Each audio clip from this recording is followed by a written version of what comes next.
Good afternoon, everybody, and welcome to another Talent Agenda Series webinar. I'm Alex Mugan, Managing Director at Global Career Company. In the picture you can see I have no grey hairs whatsoever, which is great, and it hasn't been that way for some time. So thanks to the team at GCC for putting that together.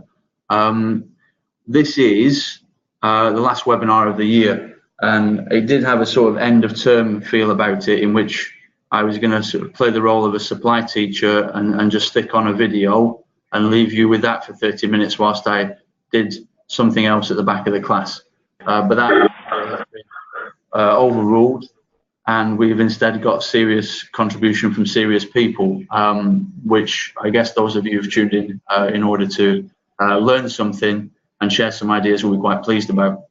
Those of you who tuned in because it filled in some of the time before you go off on holiday, I apologise. We've got with us today Yves Duhaldeborde, the Senior Director of Willis Towers Watson, and we've got Matthew Mcdonnell, a Senior Consultant at Willis Towers Watson, who are going to be talking about employee experience. And the reason they're talking about employee experience is that at the Talent Agenda Series this year, we felt like a lot of the conversations that we were having ultimately came back to this. It was like a void that we weren't discussing, where lots of the themes, whether it was leadership development or recruitment or reward, these things were all filtering into something. And so we wanted to flag that up in a webinar today, because we're going to make it the core theme of the Talent Agenda Series next year. We're going to make this series, which is about people and doing the best with people in your organizations, primarily focused on the people themselves, which seems like a really obvious thing to do, but also hopefully insightful in an obvious way. So employee experience, we're going to do data, because that's what you get when Willis Towers Watson get involved. So welcome Yves and Matt. It's nice to have you on the line. Just say hello to the nice people, chaps, if you're audience still. Hi, good afternoon from us. Hopefully you can hear us loud and clearly. Are we hearing you loud and clearly? Let's see. Excellent. I think we are. Yeah, I think so. Oh, we are anyway. We'll get questions and feedback flying in if not. So I can hear you anyway. Let's press on. Now, with the first question around this idea of employee experience that we've got here, and we want to invite questions from the audience throughout. So if you just hit the question button and submit them, we will be able to put those questions to Yves and Matt as we go along. But the first question we've got, so employee experience, are we basically talking about another rehash of the employer branding, employee engagement discussion? Matt and Yves. Yeah, interesting question, and it's one that gets fielded to us quite often. Is employee engagement simply evolved into employee experience? I think the market is shifting, and I think the big shift around employee experience is borrowing from the customer science sector and thinking about employees as consumers. So that's the real transition, whereas employee engagement has typically been an outcome. Perhaps you look at a bit of research, what drives it. But when you think about employee experience, just as you would think about consumers and customers, it widens the net. So classically, we've talked about how engaged are your workforce and what drives them, and then what do you need to work once they're in your organization. But I think employee experience starts before that. So what is your image out there before people join? Very interesting. For example, Glassdoor is something we use a lot now, even in presentations, to say this is the experience of your company before people even join it. And clients sort of can't avoid it. So whether you like it or not, you have an employee brand out there which people experience before you join. And then it's the whole process around bringing them in and aligning your values, your strategy with all the touch points across the employee experience experience in your organization. So how are they inducted into the organization? How do the career development discussions happen? How do teams work? How do meetings work? How do leadership managers' behaviors align with that? All the way to hopefully, parting on good terms with the organization and becoming ambassadors outside the organization. So the net is much wider when you talk about employee experience. Yeah, and totally agreed with that, Matt. And the other thing that we're seeing possibly driving also that response and attention that companies are putting into talent experience is what the workforce today is requiring more of. So we know that the workforce is changing with, more millennials entering the workforce and at work now. And I think the demands for that, for something that's a little bit broader, for something that pays attention to who the individual is, what their individual requirements are, for a set of interactions with the employer that are different than what they were in the past. I think that has required organization to respond to that as well. So definitely, that sense of alignment is something that we are, seeing employees demand more of. Yeah. Does that make sense? Sure. I think that we have some slides, don't we, that sort of illustrate this, which hopefully you should all be seeing. Yeah. Well, I know we're seeing them because I'm looking at them. But the other thing is this? I mean, is this all soft stuff? Are we talking about what the MD and the GM are going to look at and say? So we're just taking care of yoga in the office and nicer food in the canteen. The soft stuff. Is this soft stuff? No, it's not soft stuff, actually. Yeah? I think it's better to look at employee experience as, an opportunity to be more thorough and look at, all the aspects and join up in terms of what we propose to employees in terms of a deal. So I wouldn't say that it's soft. And for some organizations, there will be some soft stuff.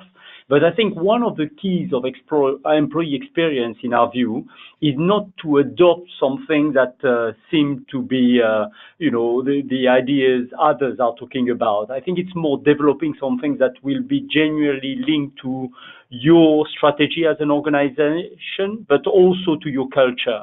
So, and I say that quite often to clients, that some employees might have in mind the idea of having a slide to go from, the 7th to 6th floor, or to bring a goldfish at work or their pet at work. But that won't work in some environments. And I think what you have to do is to be very careful as an employer to really tap on the area that will really resonate with employees and will feel authentic. And I think that's what we're trying to do, to say, okay, let's look at, the reward, the experience that employees will have at work, the sense of purpose that you want to communicate, and let's, tell a story, because it's a lot about telling stories, I think, as well, that will make sense to employees, and employees, in different segments of your workforce. And that's what becomes quite interesting, to tell, a story that will be modulated, and where employees who are, older, very experienced, managers or more senior will find themselves, but where your younger populations will find themselves, men, women, people from different ethnic background, and so on.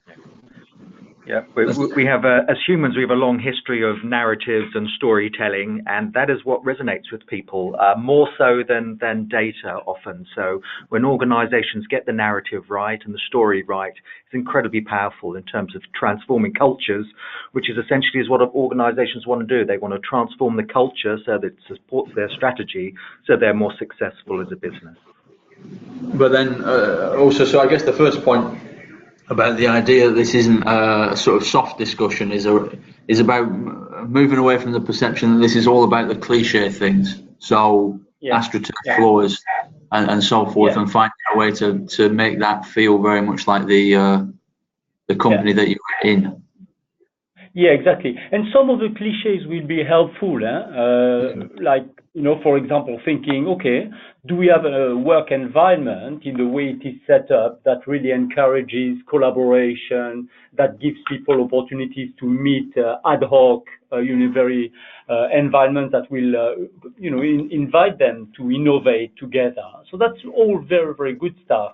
But you have to be careful also not to jump very quickly to some arrangement that may not be helpful. For example, companies, many of our clients are considering at the moment using desks that you can, modulate and move up and down and so on. Well, there was an article this week that was saying that, in fact, there's no proof that these desks do anything to your health at all. There's very, very little evidence. So you have to be very careful and sort that out and say, okay, does it make sense? Is that something that people will value, that will really change the environment where we are and will really work to deliver our strategy? I think that's really, really important. So finding something that taps into people's needs, but also never forgetting that you're there to be a sustainable organization, to reach high levels of performance together with employees. So facilitating that will be essential. Yeah. And Alex, just adding, if people want data, some reassuring evidence around employee experience. This is our model, which talks about all the touch points, so all the moments that matter, which people pay attention to, lived through the employee experience. And this is some of our data, which we've collected over recent years. 3 times higher likely to have more engaged people, less likely to have regrettable losses, better financial performance. So it's been proven in much the same way as the employee engagement business case, but it's even stronger around the employee experience. And I'm sure you wouldn't go to a CEO and say the customer experience doesn't really matter, it's just point of sale. Well, most CEOs would say that's nonsense. So we have the data here to show that equally employee experience is important for the bottom line.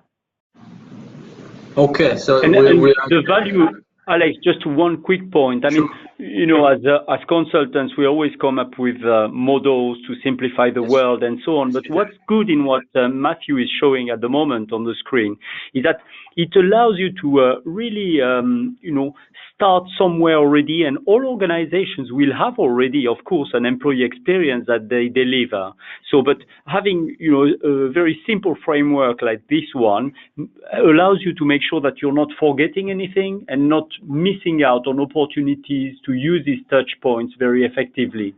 So I'll give one, for example, around, sort of a purpose and some of the things that some organizations find very important at the moment, which is a culture that encourages people to be really careful with cybersecurity, for example. And that goes sort of in the sort of the purpose area maybe, or ways of working and so on. And things that are very, very simple, questions that your colleagues who are on the call today may ask, are we missing out an opportunity here, for example, when we have an induction program to bring in something who's really a specialist on cybersecurity to explain why it matters to the organization, why it is important, and why it matters to the sustainability of a business. So I think, very, very simple things can be very quickly derived from a model like that. So I just took an example, but you could have some on rewards, just doing a simple inventory of the rewards already available within an organization, talking about rewards with an S rather than just pay and benefits, and so on, could be, good foundations to start from.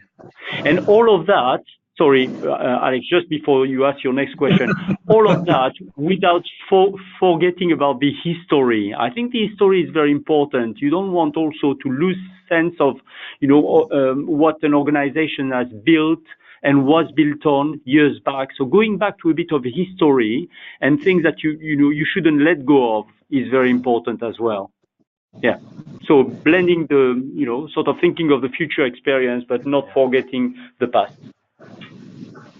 Okay, things to get a bit. I mean, we touched there on total reward, so I think we've dealt with the softness issue, both in terms of getting away from cliches and delivering bottom line benefit. And I'd encourage, hit print screen and get hold of some of these stats and start building your business case if this is a direction you want to go in. But We talked a little bit about total reward, and one of the other things that's coming up in these, I've seen the slides already, so I'm basically setting this up to ask you a question about a slide I've already seen and trying to phrase it in an interesting way. I can't think of one. Let's talk about well-being and wellness, and what's the real difference between the two in this context, because they seem pretty similar on a certain level. Yeah. Okay. So well-being is an interesting one. It's one of the top hot topics we're talking to clients globally over the last 6 months. It's really sort of ramped up.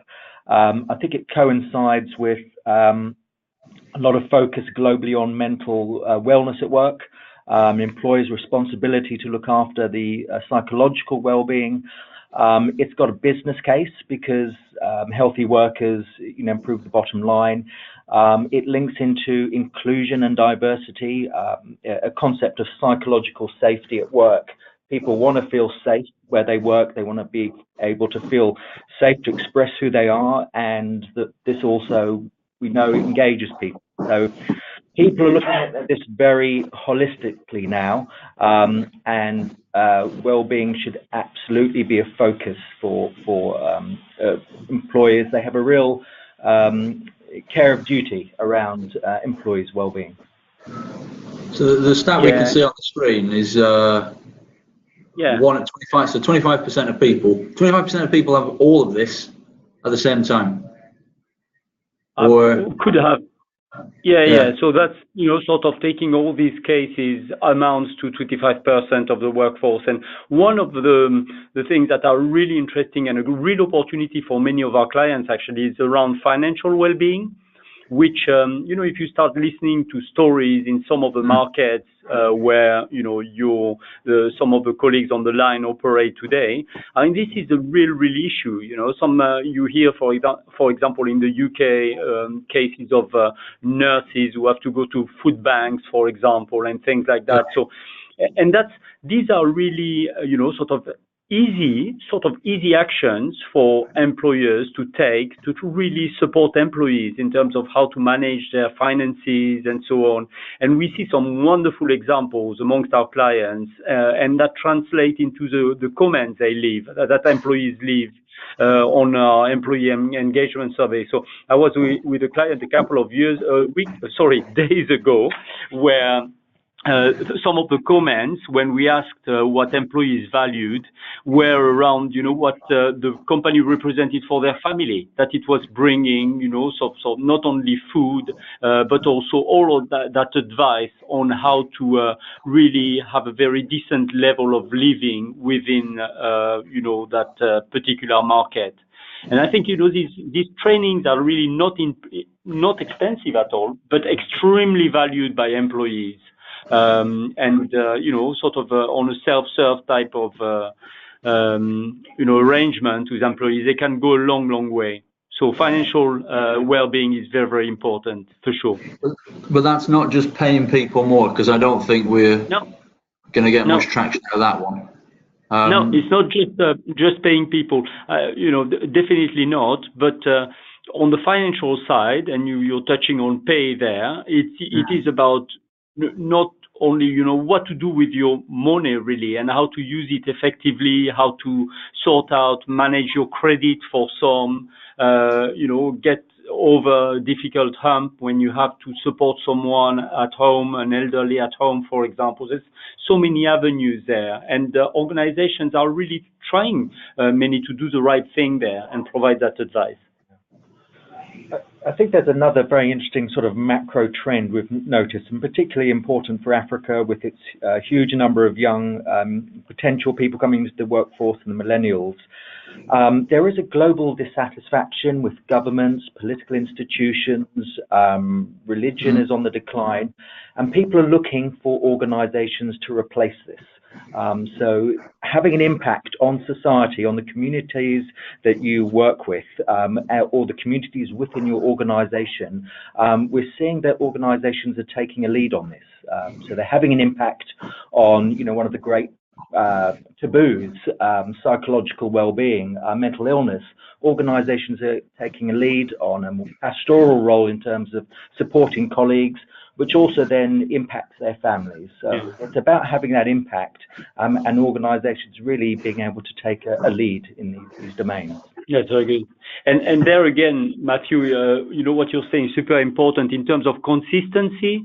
So again, a little example that was very telling for me yesterday. Actually, it's with the same client I mentioned a minute ago. So I was with that client in Singapore yesterday, and what they did was really nice. So it was a workshop involving all HR leaders in the region. So about 50 people were in the room, and typically, that company always gives a little gift to all participants to workshops. But this time, the gift was biscuits that had been baked by a local charity in Singapore. And I thought, wow, that's so much in line with what they are trying to do. And it's sort of changing the tone. So it was nothing really, expensive, but it was, very aligned with what the company is expressing or communicating externally in terms of their corporate social responsibility. But the most important and interesting was the reaction of participants when they received that gift. They were all, really upbeat and thought, wow, what a great idea. And it was a little pack of biscuits, sort of baked locally, a local specialty. So anyway, what we were saying there is around aligning and trying to find lots of opportunities to really reinforce these messages in simple ways sometimes. Yeah, and seeing those opportunities, I guess, in the touch points that basically you've already got within the organisation. So it's looking to maximise the positive impact at each of the touch points. If you're going to send a present, send a good present. Exactly. Fair enough. I mean, it's quite interesting. Are we now saying then that work-life balance is becoming a bit of it's becoming a bit paradoxical now? We actually want work to take over our lives and give us back an appropriate amount of balance? I wouldn't say that. Work taking over our lives. Mind you, that's quite a nice way to put it. But I think I worry about sort of generalizing too much sometimes, and saying, because if you go into a factory supply chain environment, you will have different demands, I think, there. So people will not say, I want work to take over my life. They will say, I want to do my hours and tell me why I should go the extra mile and why I should behave differently. I think that's the challenge more. So, and I think for employers, the idea when you talk about employee experience is, how can I give that experience that will really compel people to do a bit more or to be more careful and aware of what's around them in terms of safety, in terms of cyber security, in terms of innovation, in terms of efficiency, and so on. So I think it's more that for some. Taking over the people's life, maybe in where we work at the moment with Matt, in professional services, people want to have that experience, that's exciting every day, and I work very long hours and I feel good at work. I even sleep here, but that's not going to be everywhere. Yeah, it's an interesting. Yeah. We've noticed that the term work-life balance is changing to work-life integration because the balance is harder and harder to achieve, but those boundaries between clocking off and going back to your home life is more blurred. And I think leaders and managers have a significant role to support their employees in achieving a greater balance. So the leaders that sends an email at midnight already sets a kind of a tone for the organization. So I think a leader who doesn't send an email outside of working hours is beginning to set the example for the rest of the team. So I think those cultural elements, leaders and managers have a really important part to play so that work doesn't begin to dominate all aspects of your life. Because being increasingly online and always on means it is much harder to switch off. So the temptation's there always to look at your mobile phone and check what's happening at work. So I think the organization has a responsibility to support people to find that better ways to integrate. Sure. So integration in areas that could take some of the rubbish out. I get the CEO to do my dry cleaning, for example, but keep the balance around my kind of quality time. And don't email me. He shouldn't be emailing me anyway after hours, because he should be too busy doing my dry cleaning. Right. Which he can't do if he's emailing me outside of working hours as well. Or at least ironing your shirts for an early start in the morning. Yeah, absolutely. Yes, he should be putting me in a position to be successful. Okay, so because there's a slide that pops up briefly on stress. Let's talk about stress, because we're about to hopefully get ourselves into a space where we don't have any for a few days. But just before we sign off on stress, what about stress then? Yeah, I mean, there's loads of stress. There's loads of stress. There is loads of stress, but there's loads of evidence that suggests that there is a tipping point after which you just cannot be effective. So the volume of work keeps coming in, and you are no longer able to focus on tasks appropriately. There's no such thing as multitasking. It's a myth. You can just focus for shorter term on tasks, but it is impossible to multitask. I think organizations ask this more and more, and we're seeing this a lot around sort of self-service, HR, self-service, procurement, more and more being asked of people, and less sort of focused time. So stress is becoming a real epidemic, and I think organizations looking at programs to help people find more balance. We've seen a real increase in the number of sort of online wellness programs, mindfulness, CBT type programs offered by organizations to help people reduce levels of stress.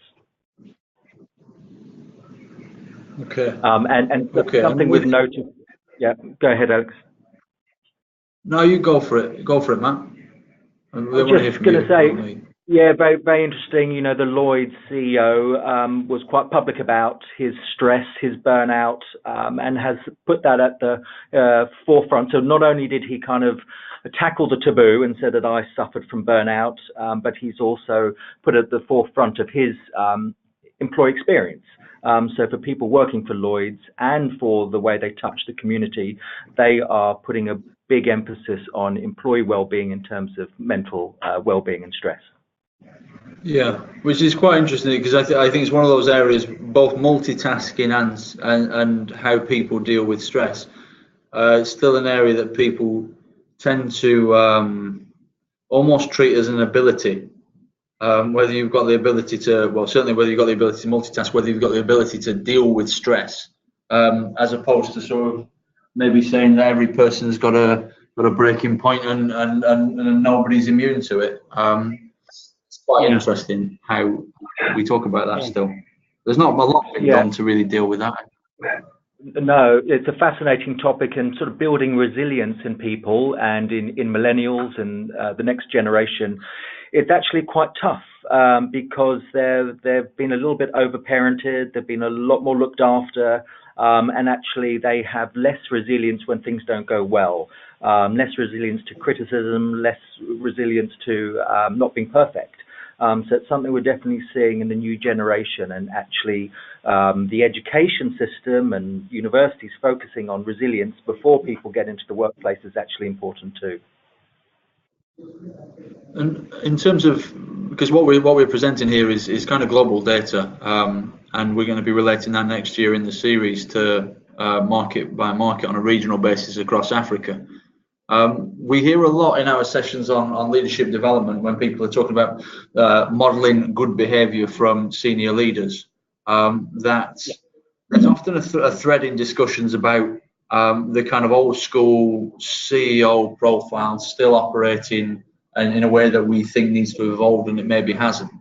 How that can't be conducive with either reducing stress or breaking down taboos about how people deal with it. So is it, have you guys seen any kind of decent amount of work being done, globally on dealing with stress, but specifically in any African markets? How is that work looking? Is there a bit of a groundswell, or are we still dealing with some? Is it a bit, we're not uptaking that as quickly as we'd like? Yeah. Yeah, I mean, the leadership across Africa is a fascinating topic, probably not being researched enough. Um, and well, actually, the whole concept of leadership, I mean, you can read thousands of articles on it. We're certainly seeing a global shift towards more flatter organizations, the pyramid structure with fewer and fewer leaders at the top. Doesn't work in the future. We've got more and more millennials coming through, huge workforce coming through in Africa. There's not going to be enough senior leadership positions. So organizations are going to have to get flatter. And I think that is tough in organizations that have used to the sort of, the big leader personality or the cult of the leader. And I think that needs to go, and it's probably not changing quick enough to a more democratic, flatter, organization. You look at some of the banks, for example, like ING, who have actually removed all hierarchies. So anyone else's boss. And they've delivered surprisingly good results with that. So probably my view would be in Africa's economies evolve and compete on the global stage and want to attract global talent and attract diaspora back to Africa. They're going to need to change the leadership mindset, which is a little bit more old-fashioned. Yeah, and one of the elements that we see, be sort of carrying through is the trust element.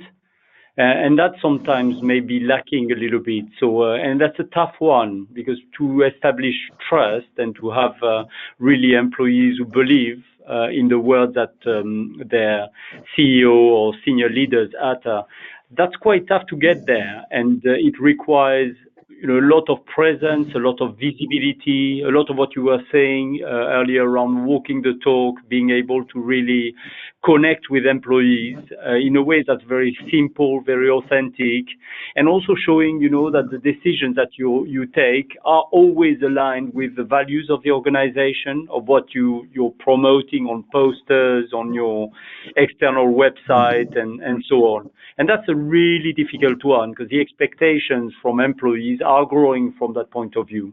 And as Matt was saying, there's a really sort of a mental image of what the CEO or senior leader should be doing. And sometimes, when you divert from that, it's really quick to form an opinion and feel, that you're losing that sense of purpose that we talked about earlier.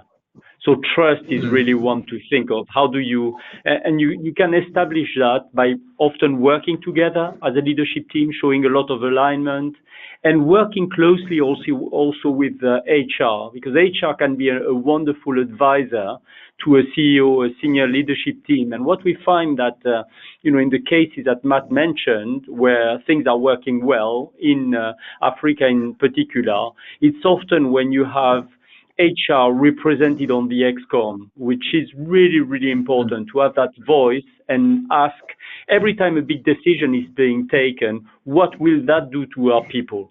Very simple question, but considering that and considering, the makeup of your workforce when you answer that question is very important. Yeah, or an empty chair for talent. What's the talent view? It's quite. I think we need to go and look at some of the personalization stuff. But there's just one point that someone's made on the questions that I'd like to flag up before we go, which is surely an amount of stress is necessary. To stress is good. Absolutely, that's a great comment. Stress is good. What you have to find is, where is your sweet spot when you have just, enough stretch and energy in the organization for people to feel, no, we're not cruising here. We're really, because if you're cruising, people will go, basically. Yeah? Your talents will go because they want that intensity, energy.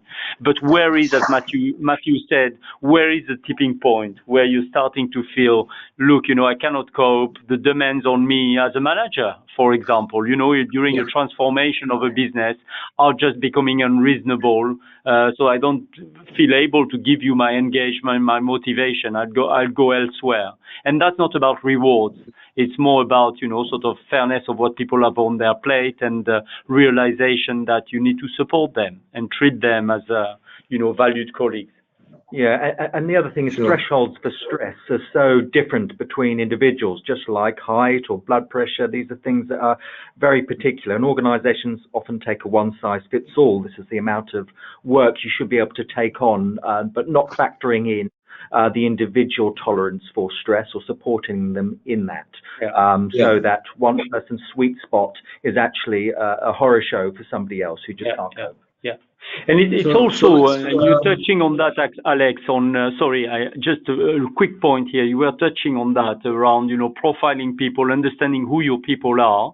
And we had an example, actually, one of our clients, was setting up meetings for senior colleagues, typically at 5:30, 6 to 9, or, sort of at the end of the day, organizing some type of socials. And one of the senior colleagues there simply said, look, what do you expect? I just cannot attend that. I have a family, I have children, I need to cook for them and be with them in the evening, and that's really not on. You cannot set up meetings at times where, only men can attend, for example. So it's sort of being also critical about, what is it that we do at the moment, and is it really fair in terms of the makeup of our workforce and what we aspire to be as an organization. Indeed. So let's follow that thought then into the question that fundamentally experience is got to be personal, hasn't it? Otherwise, it's a bit meaningless.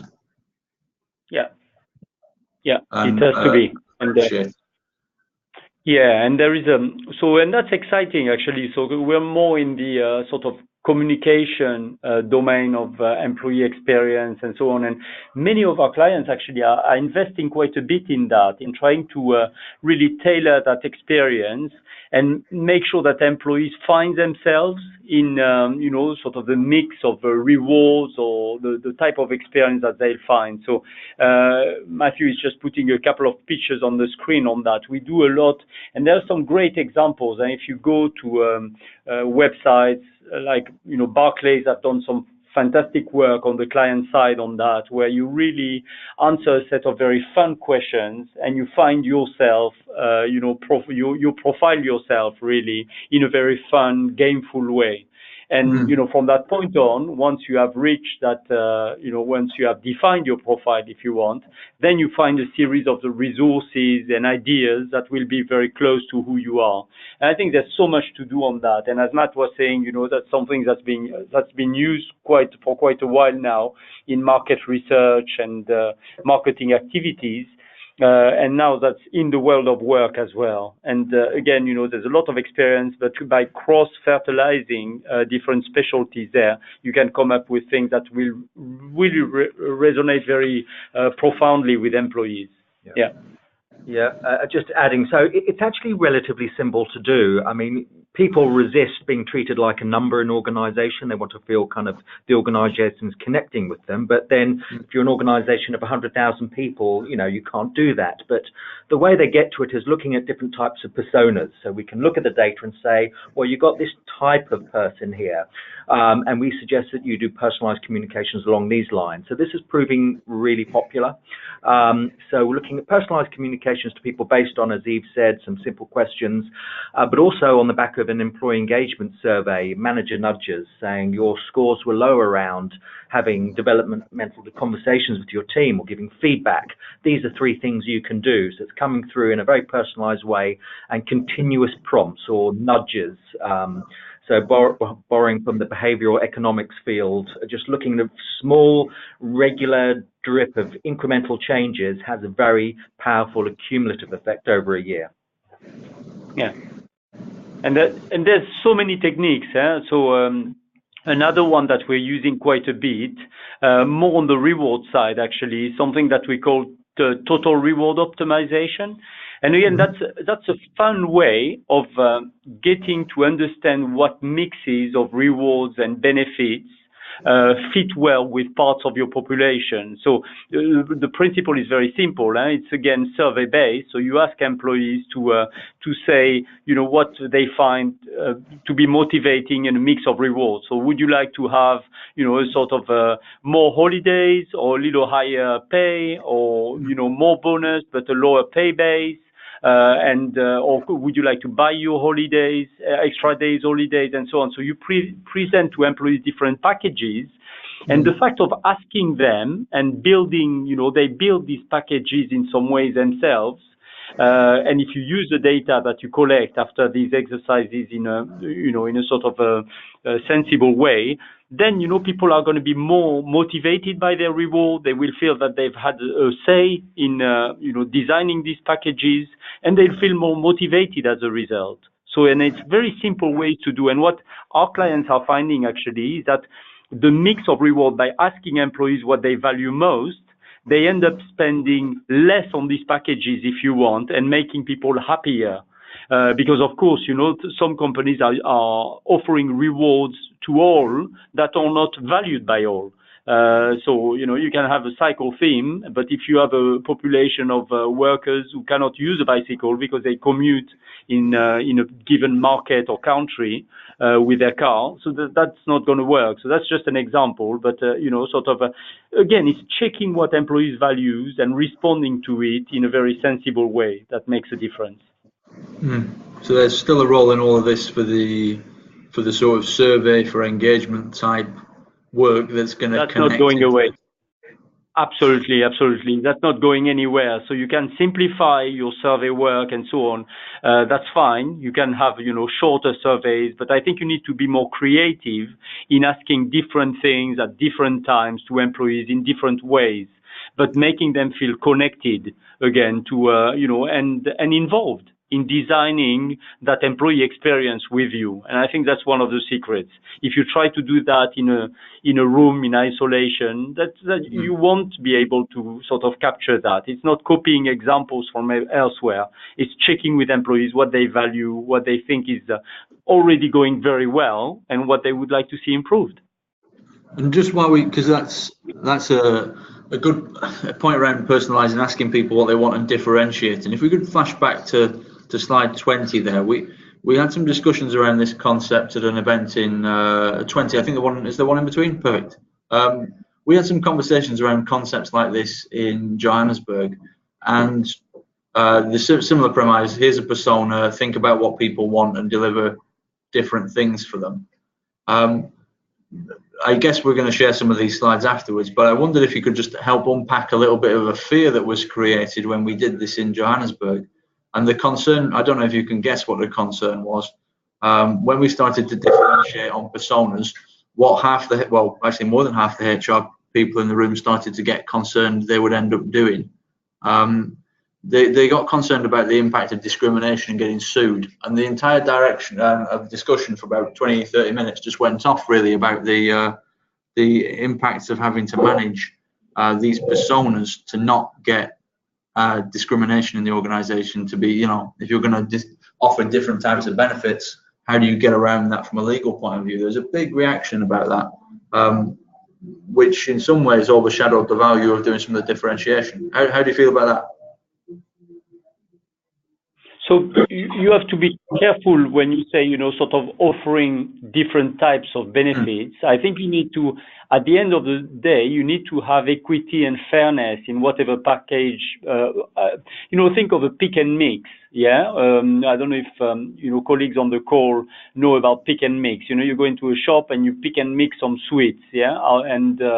But at the end of the day, you weigh them. Yeah. And, you may have taken one, big, sort of a sweet lolly or whatever, and several little ones. But at the end of the day, they have to represent the same values for employees. So I think the profiles there are much, you need to design them very carefully that, the huge majority of your population will find themselves in there. Yeah. And you have to think of, sort of ethnicity, male, female. You have to think today of sexual preferences and so on, very, very carefully. But at the end, you need to convey, in a very powerful way that no matter what your profile is, at the end of the, once your choices are made of benefits, you'll have something that's really equivalent, something that you will value more because of who you are, but that we will have similar values of what another colleague with different characteristics will have. So I think you're good on on discrimination. I don't think there should be at any point any discrimination here, and you have to go toward. But that's why carefully designing them, you cannot do that. You need to really have real numbers, and that's really hard data that drives these mixes and that profiling. So it cannot be done, sort of in an amateurish way. Yeah. And one of the things we've noticed in Africa is, particularly as multinationals snap up smaller local organizations, they come with a sort of a benefits framework, which they impose. And you get a real pushback from local organizations saying this is just not what people want to do. And you can either just sort of push through it and say, well, we've got a global system here and you have to sign up, or you allow flexibility within countries, which I think is probably not acknowledged enough by the big multinationals, how significant,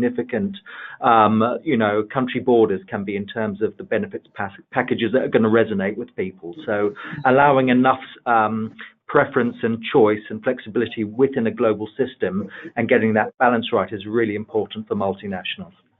To the conclusion being, different people need different things, but you've got to ensure that you've got overall equity and choice. And that you explained that really well, I think, and that's where communication teams, HR teams, leaders and managers need to work together. Because if you're not crisp and sharp at explaining, what the logic is and what people are getting, and getting them to understand that you missed an opportunity there, and people will put their own interpretation on things. So you have to really drive that very, very carefully. Yeah, I think that's a good point. There was a lot of concern in that discussion right around these things. So even picking out things in personas like, we expect that Anya's 28 years old, being able to separate that from the idea that we're going to actively only recruit 28-year-olds. It sounds like a simple thing when you say it like that. But it's necessary, as you say, to approach this in a holistic way where you are conscious of the need to do it right. Yeah. And you need to, to the point we made earlier, and Matt was talking about that idea of having a great narrative and so on. You need to be really open and clear with employees also about, who we are as an organization, playing that back to them, and saying, okay, maybe our workforce is changing. Maybe we need a new population of people who are, more digital, who come from a different industries than ours. We need to attract them. It's important for our future. And these guys will want a different experience. So we need to think of that. And employees, if you treat them like mature adults who have, a stake in the organization, a stake in, sort of ensuring that the organization will be here tomorrow, they'll understand that and they will appreciate that and they will welcome these, sort of new colleagues and the fact that they have different needs. But you need to tell them that story and not just, build a new team without telling anybody and bring, a sense of unfairness into the workplace. Yeah, I think that's key. And I think it's also interesting to think a lot of this, there is a bit of there's a great degree of concern about the potential pitfalls of employing people and things like that. And there's been an increasing amount over the last 12 months of stories in the press, whether it's who's a worker and who isn't for Uber or Deliveroo, or whether it's what Google is getting up to when you take away the AstroTurf.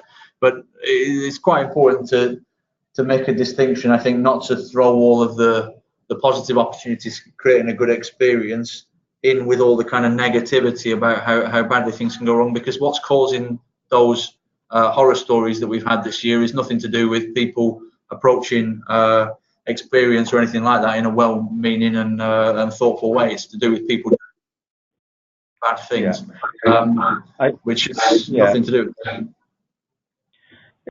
We're actually beginning to use the word, and the industry is heading this way, talking about talent experience. So I think those stories around Uber has forced the discussion around actually the employee experience isn't just offered to people, in these four walls, but it's a broader community of people who work for us, contractors, and how do we share with them an employee experience that's going to work. So we're all going to move rapidly into this future world of less and less full-time employees and employing people by skill, people working for multiple organizations, and how do we embrace that and create a unique employee experience for people within our range. So it's put it on the table actually, and I think it's forced a really interesting turn of focus around the whole talent pool that you engage with. Mm.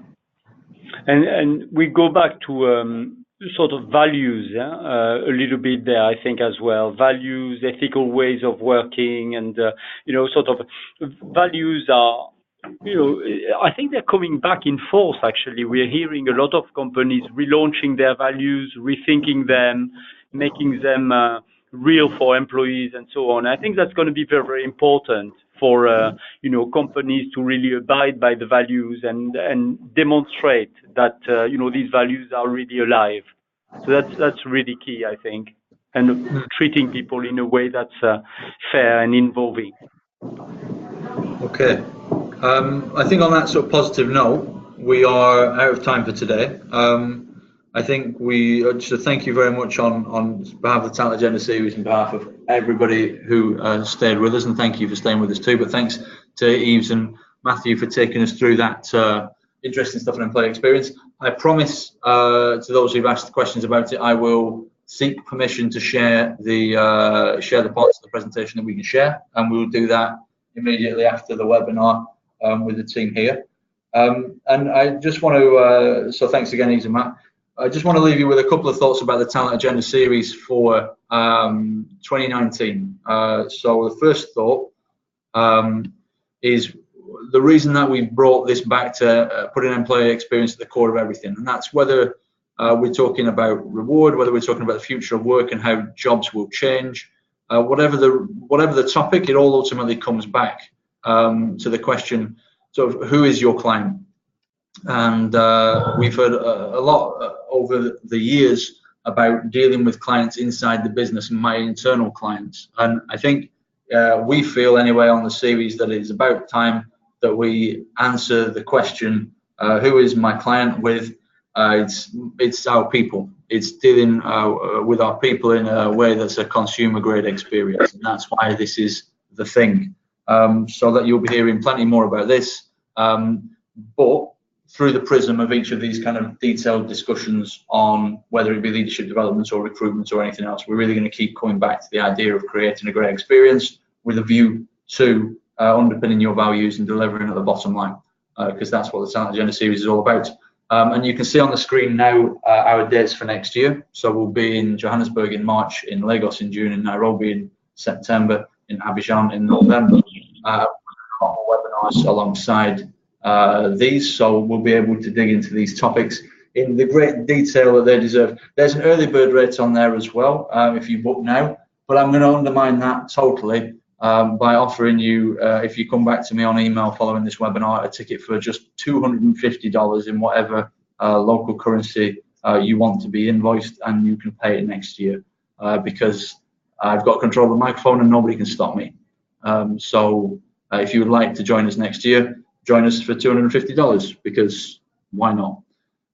That's a Christmas present from GCC. So thanks once again for being part of the webinar. And thanks to those who joined events over the course of 2019. Hope you enjoyed today's session and that it gave you some food for thought as you go away on a break. If you're going away on a break, and if you're staying in work, you have my deepest sympathies, as I will certainly be going on a break. So thanks again. Have a great rest of the day, great rest of the week, and all the best from the Talent Agenda series. And Happy New Year when we get there. Bye-bye all. Bye. Thank you.